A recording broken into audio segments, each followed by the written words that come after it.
Bem, o objetivo dessa videoaula é apresentar a perspectiva da chamada netnografia. O que ela tem de interessante é a possibilidade de se fazer um trabalho fortemente ancorado na internet, na observação de espaços virtuais. A proposta é feita por esse autor, Robert Kosmetz, e é interessante que ele tem uma trajetória bastante ligada à pesquisa de mercado também.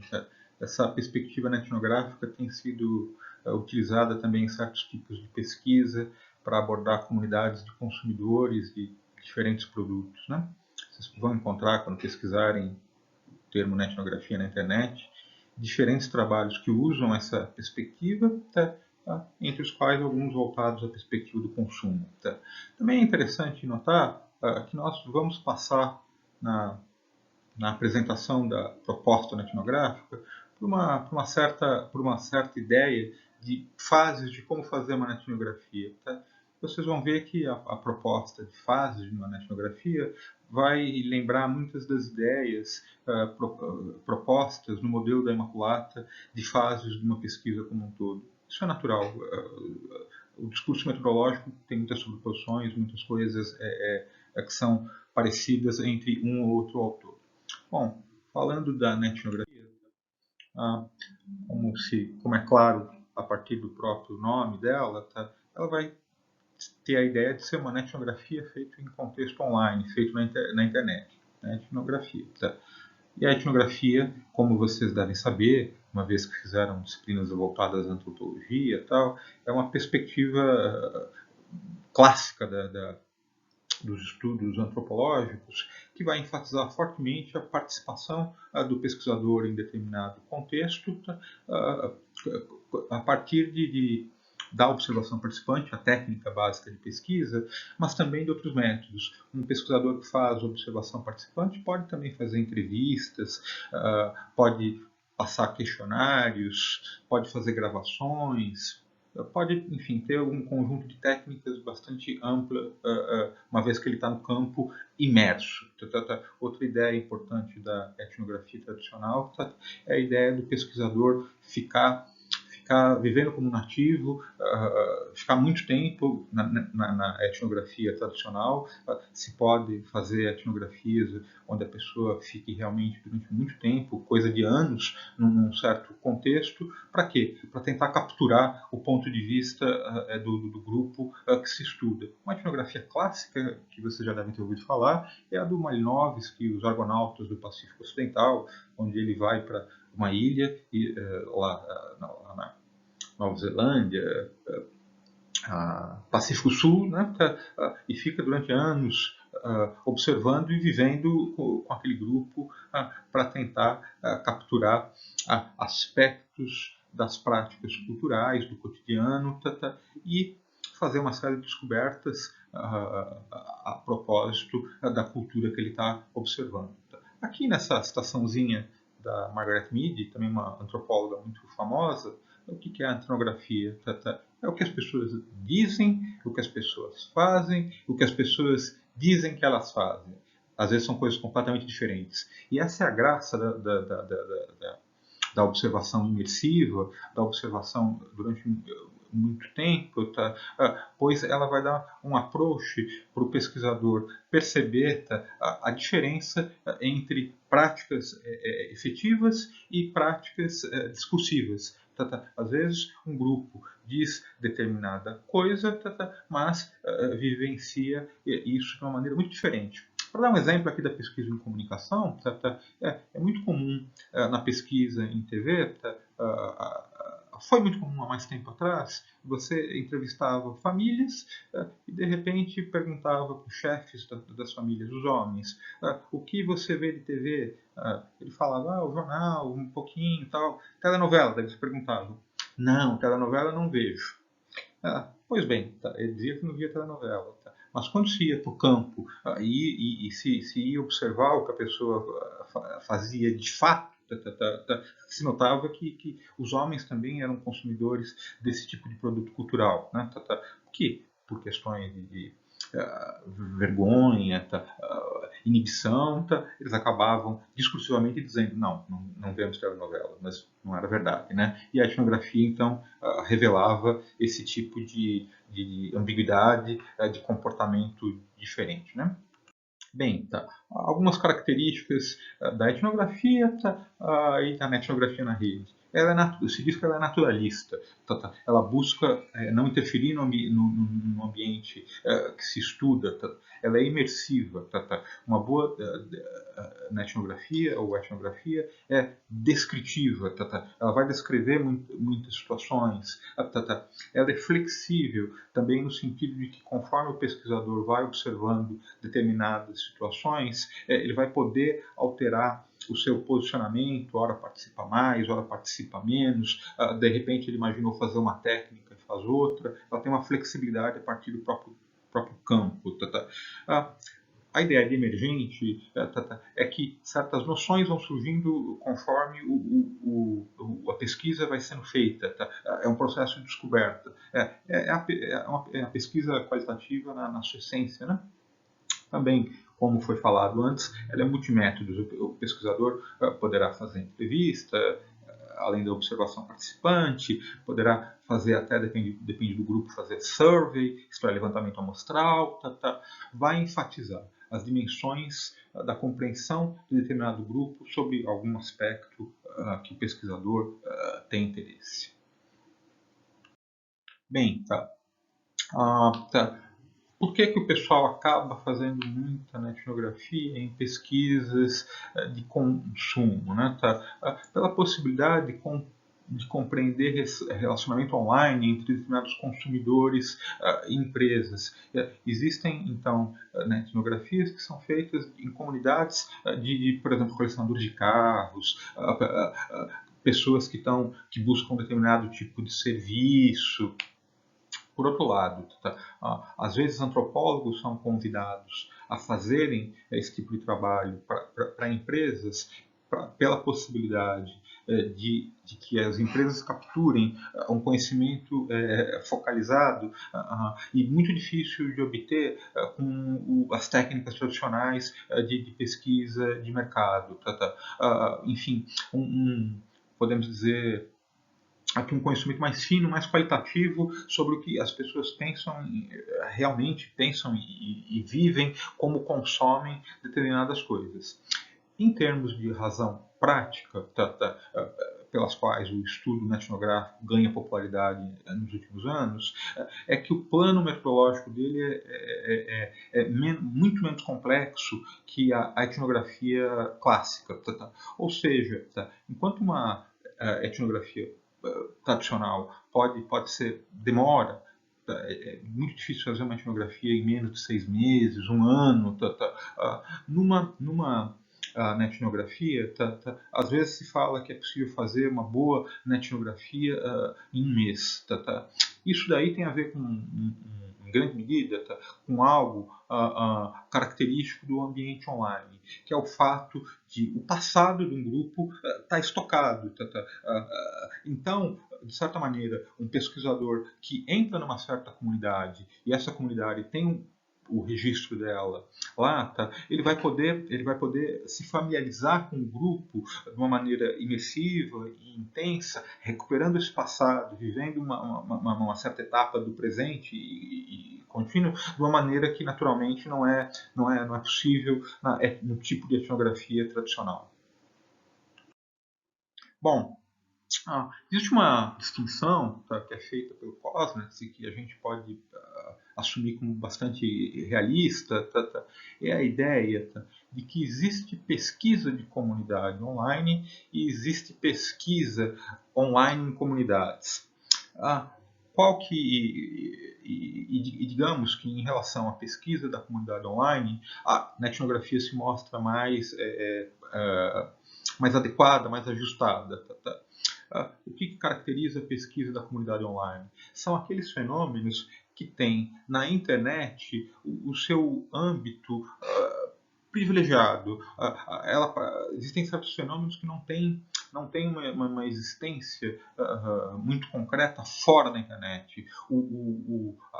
A grande importância vai se dar numa certa comunidade da internet que discute alguma coisa e que muito provavelmente não se reúne, não tem um espaço de vida fora do ambiente da internet. A internet é o espaço no qual essas pessoas compartilham, interagem e trocam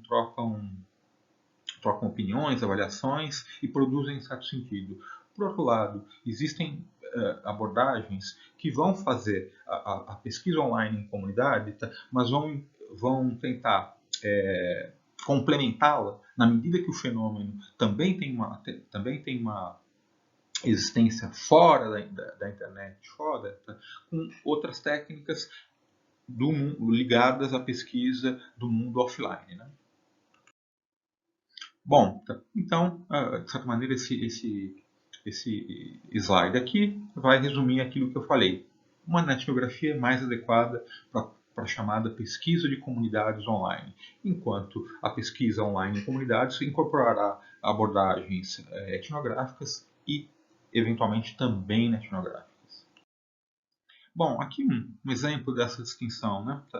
Vocês poderão ver que um dos trabalhos que eu estou colocando como uma leitura para entender pesquisa feita por estudantes de graduação, é justamente sobre uma comunidade online que chamava Bolsonaro Zoeiro, Bolsonaro Zoeiro 3.0, porque conforme eles eram derrubados pelo Facebook, eles iam mudando de número. Foi 1, foi 2, no caso, no momento que um grupo fez a pesquisa, era 3.0.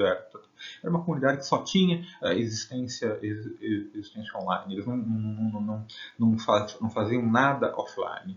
Por outro lado, eu poderia imaginar uma pesquisa na qual eu fosse estudar o grupo Revoltados Online, um grupo que acho que ainda existe e que ele tem lá uma página, espaços virtuais, mas eu poderia imaginar fazer entrevistas presenciais com líderes, com participantes. Eles convocavam manifestações, sobretudo em 2013, 2014, nos protestos contra a ex-presidente Dilma. O pesquisador poderia fazer uma observação participante de manifestações, poderia fazer entrevistas, enfim, ele poderia fazer essa complementação que era comentado antes, na etnografia e a etnografia tradicional. Bom, esse gráfico aqui busca complementar um pouco aquilo que a gente está falando. Modelos que são mais ligados a uma etnografia pura ou uma etnografia pura. Na etnografia pura, quando a interação e a coleta de dados culturais se dá inteiramente online, por outro lado, etnografia, quando tudo se dá face a face, mas há aquele âmbito no qual se poderá mesclar essas duas abordagens de pesquisa. Pois bem, vou falar para vocês, pois isso é importante na discussão da etnografia, de certos pontos que a chamada comunicação mediada por computador, a CMC, vai alterar no contexto de trabalho de campo dos pesquisadores. Naturalmente, as interações são diferentes. Elas podem ser síncronas, assíncronas, elas poderão ser feitas a partir simplesmente da observação. Do outro lado, a questão do anonimato, a questão de quem está lá, a questão da veracidade da informação que se tem. Eu notei que um dos grupos que discutiu o texto do fórum Bad Porno, que é uma etnografia pura. Aquele grupo não tem qualquer existência fora daquele espaço virtual, que por acaso hoje em dia até não existe mais. Eu estava procurando e vi que ele já não existe mais. E daí o grupo comentava, eu acho que de uma maneira sagaz, o ponto de em que medida certas observações daquelas pessoas são verdadeiras, o quanto elas não estão performando certas observações Isso é um ponto inteligente, é uma observação que talvez valesse a pena em pesquisas desse tipo, refletir, questionar e pensar. Por outro lado, nós trabalhamos com observações e representações em muitos sentidos. E daí há um dado também interessante. As próprias representações que os sujeitos fazem nos ambientes são elementos, ainda que eles estejam mentindo, essas próprias representações são passíveis de análise e de entendimento crítico do mundo social. De outro lado, a pesquisa dos ambientes online, tem notado uma coisa muito interessante. Havia uma grande preocupação no início da internet com o que podemos dizer assim, o descolamento de identidades. E esse cartoon que eu coloco aí, ele é muito típico desse momento. A ideia é que você nunca sabe com quem você está falando e tudo mais. Pois bem, o ponto que eu quero chegar é que a pesquisa sobre a internet tem mostrado, e acho que o texto do Castells que vocês leram falou um pouco disso, que há muito menos descolamento, muito menos a vivência de múltiplas identidades. As pessoas não tendem a ser tão diferentes assim na internet e fora desse ambiente. Né? Os casos catfish, aquela pessoa que cria um perfil para namorar, são menos, são anedóticos, mas eles aberrantes, mas são aberrantes, mas são minoritários, conforme o que a pesquisa tem demonstrado. Né? Bom, em termos de acessibilidade, a interação social é bastante híbrida entre o público e o privado. É claro que, por exemplo, um grupo fechado do WhatsApp está mais para o ambiente privado do que público, mas um grupo aberto, por outro lado, está ligado mais a um ambiente público. Esse é um ponto bastante polêmico sobre como entender exatamente as interações no ambiente digital, essa característica sui generis que ele tem. De outro lado, mas uma característica importante é essa questão do arquivamento, que às vezes para o pesquisador pode ser algo extraordinariamente positivo, na medida que, ao ter acesso à memória de discussões, ele poderá em pouco tempo está bastante familiarizado com o tipo de discussão que algum grupo tem, como essa discussão se modifica, como os temas emergem e desaparecem, enfim, é algo bastante característico do ambiente online e muito interessante do ponto de vista dos pesquisadores. Bom, o Cosnets vai propor um certo fluxo de como fazer na etnografia, que, como eu disse, lembra muito a questão de fase da pesquisa e tal. Ele fala numa etapa de pensar no tópico da pesquisa, problema, podemos pensar assim, né? E daí, a partir disso, identificar e selecionar uma comunidade na qual essa questão possa adquirir, possa ser observada, possa ser pesquisada, né? Depois, você entrar, ter acesso a esse grupo, se envolver, emergir, coletar dados, fazer análise e interpretação, e sempre assim é uma etapa que tem qualquer coisa de ciclicidade, né?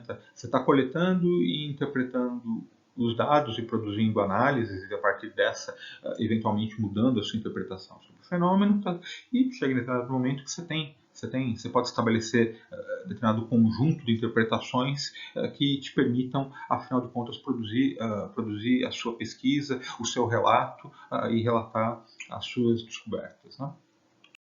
Bom, então, planejamento. Se define o problema, os objetivos da pesquisa, foco do estudo, questões de interesse, a partir de variáveis como a relevância, quanto ao foco na hora de escolher o possível campo online, riqueza de dados, substância, enfim, uma série de características que vão poder justificar por que escolher tal comunidade. De repente você vai escolher porque é sobre certo tópico, aqui tem o maior número de seguidores, ou aqui tem uma interação mais rica.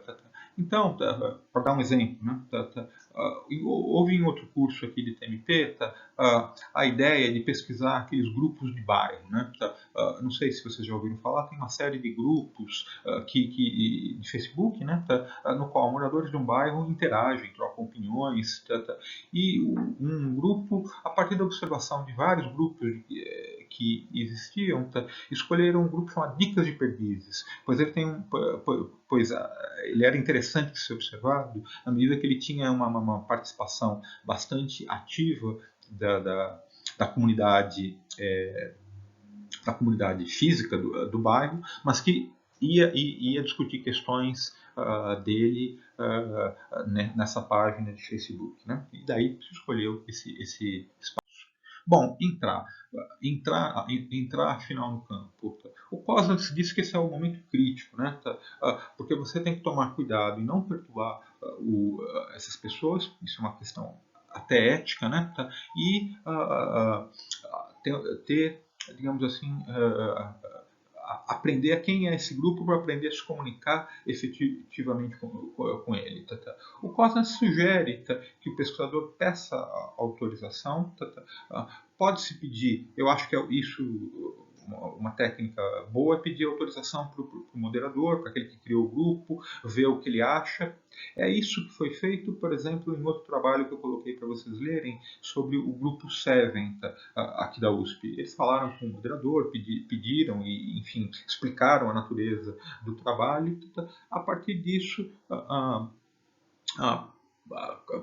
se sentiram mais à vontade para fazer a pesquisa. É claro, você pode entrar num grupo, sobretudo nos grupos abertos, e ficar um certo tempo observando para ver como a sua introdução efetiva como pesquisador vai se dar de maneira mais suave, sem abalar a natureza interativa do grupo, né, sem ofender ou causar algum tipo de alarme ou preocupação nas pessoas que estão em certo espaço virtual vivenciando certo tipo de interação e de relacionamento, né?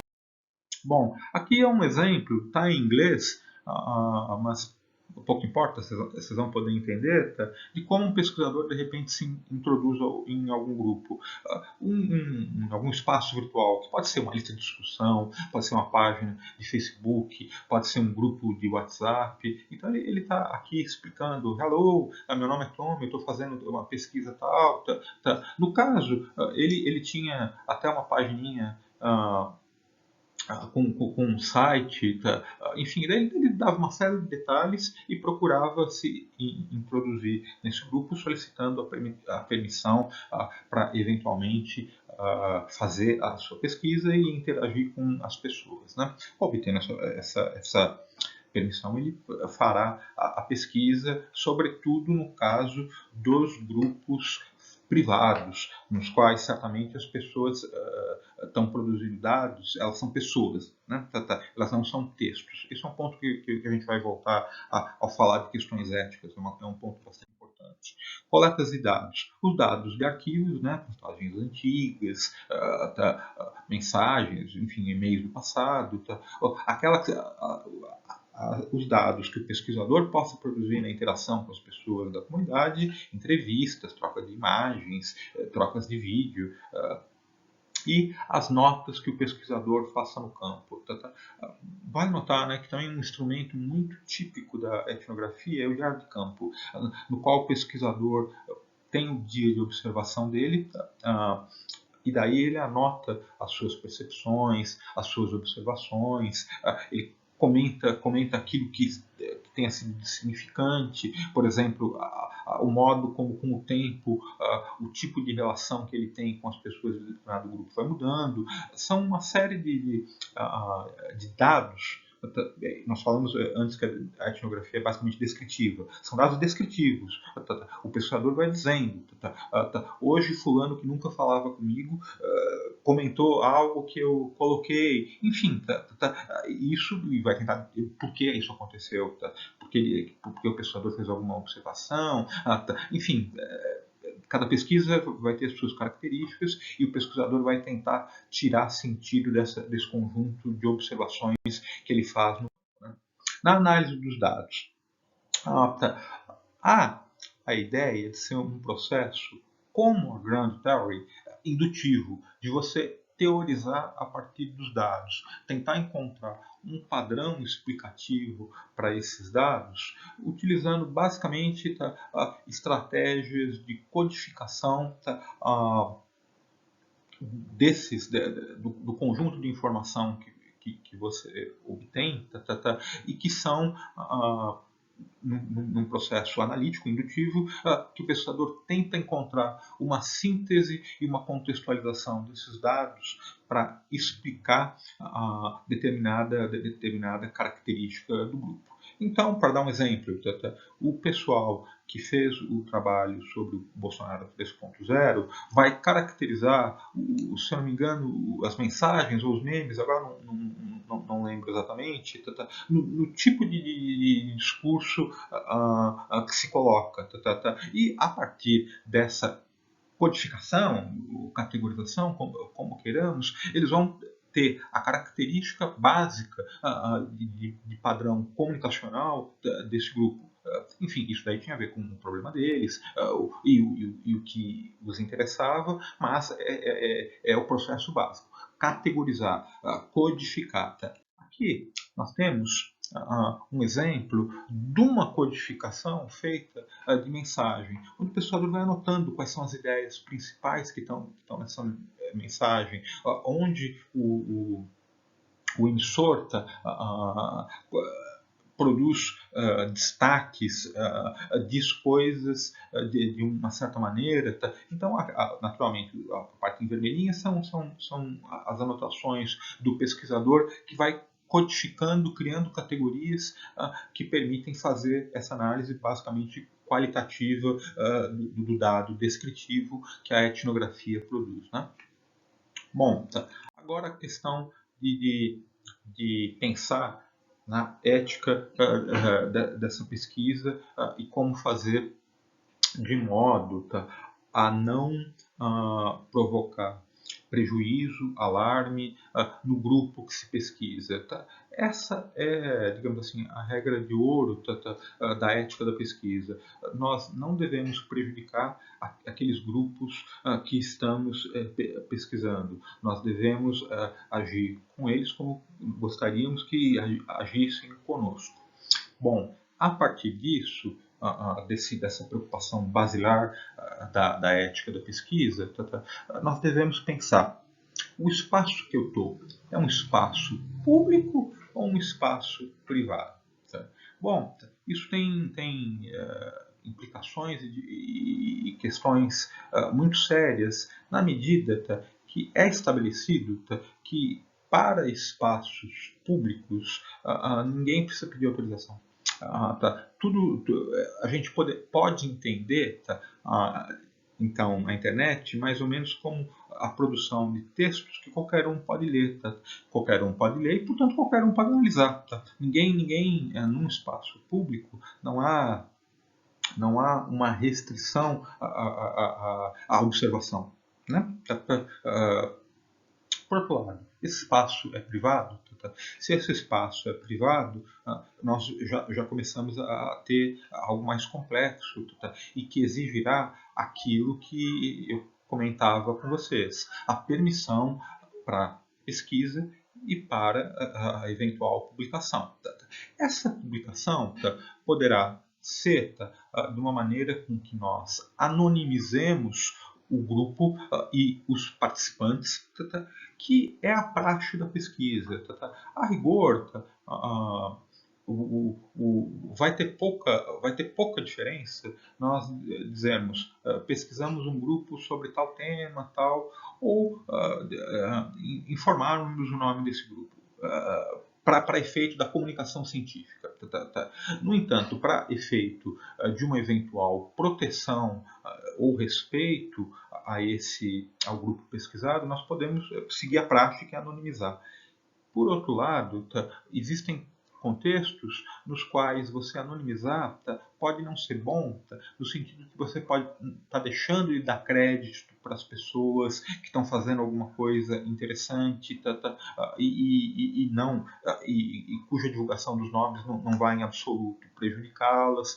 Então, existe aqui, digamos assim, um certo balanceamento para você tomar uma decisão do que for mais coerente, se irá seguir a praxe, que é anonimizar o nome dos participantes da pesquisa, ou irá eventualmente deixar o nome de uma determinada comunidade e eventualmente seus participantes do jeito que eles são.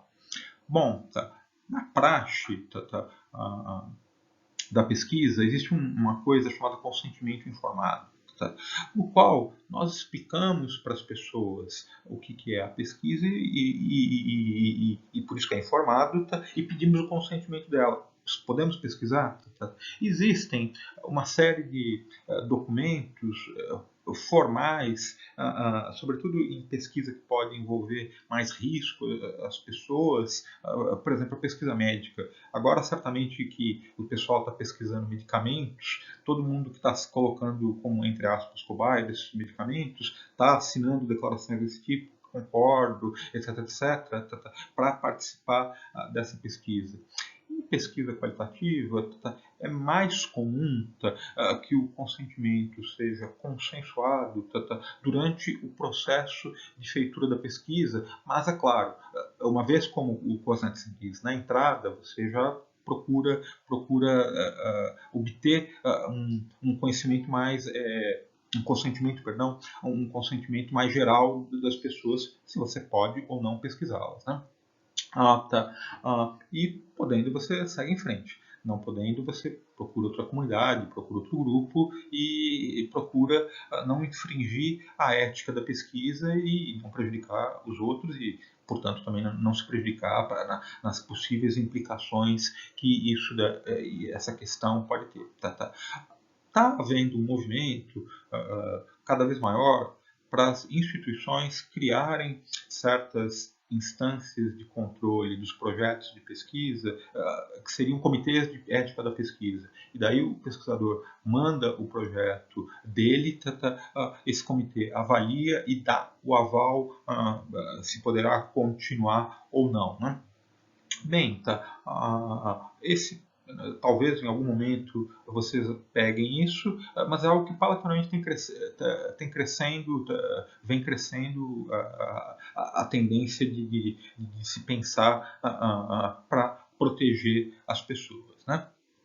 Bom, a questão do anonimato dos informantes e das citações ou de créditos está ligado àquilo que eu já falei no início do que você o que você acertará com as pessoas e do que vai ser mais conveniente. É curioso, a literatura metodológica a respeito desse ponto coloca até certos conflitos entre a vontade do pesquisador dos participantes. Há uma pesquisa, por exemplo, no qual um pesquisador, ou pesquisadora, agora não lembro, ele vai pesquisar um grupo, entre aspas, vulnerável.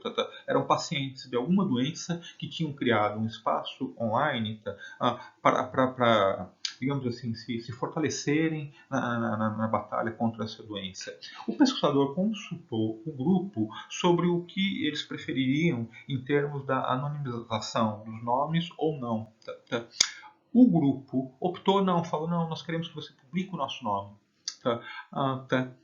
Curiosamente, ou melhor, reflexivamente, e eu acho que aí é aquela questão das opções, decisões que o pesquisador faz, o pesquisador optou por anonimizar. Ele contrariou o grupo com o argumento que ele achou que o volume de informação que ele tinha e que a pesquisa publicaria seria um pouco sensível demais para não anonimizar, para ser diretamente relacionada a pessoas vivas e pessoas que poderão responder por por as coisas que eram ditas no grupo. Então, enfim, é uma questão de refletir, pensar sobre o que pode ser mais conveniente em determinado momento, né? Bom, por fim, O Cosnet vai falar nessa questão, tá, da possibilidade, tá, de você cruzar uma discussão ética com uma questão avaliativa, falando, tá, no pesquisador eventualmente dar drafts, rascunhos das suas interpretações ou do seu trabalho, ou no limite versões bastante finalizadas do que ele produziu para o grupo. Para o grupo fazer uma avaliação, grupo pesquisado discutir e dizer o que acha. Tá? Tá. Essa esse tipo de estratégia pode ser muito interessante, na medida que o grupo poderá dar desdobramentos em forma de insights que o grupo, da leitura do grupo sobre a etnografia dele, né? Isso, enfim, é algo, e daí, claro, daí vai se discutir tanto o nível das descobertas, das questões que o pesquisador coloca, quanto questões éticas que o grupo, eventualmente, nessa versão ainda não publicada, num rascunho ainda do trabalho, ele poderá dizer, não concordamos com você fale isso não parece bom em termos de colocar o nome, etc, etc, etc. Então, seria um cruzamento entre uma avaliação da pesquisa pelo grupo que é pesquisado e uma discussão ética. É claro, não se trata do pesquisador simplesmente, ao dar o draft dele para o grupo, aceitar tudo que o grupo vai dizer. Mas ele vai ter outro elemento de análise e vai ter a possibilidade de incorporar esse discurso mais ou menos crítico na sua análise, nas suas considerações sobre o significado de uma experiência de pesquisa. Bom, tá. Aqui tem um conjunto de critérios que o autor coloca para avaliar se uma etnografia é forte, tem qualidade, se há coerência interpretativa, se os procedimentos foram bem feitos, bem seguidos, se o trabalho dialoga com a literatura pertinente sobre o assunto, se oferece novas ideias para compreender determinado tema.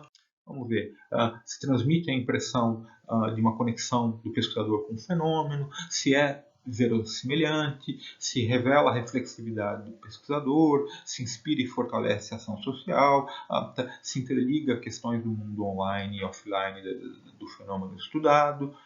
O que mais? Bom, na verdade eram essas que são descritas no capítulo que eu dei para vocês lerem. Ao ler o capítulo, vocês veem que eu estou sendo bastante fiel à estrutura argumentativa do Cosnets.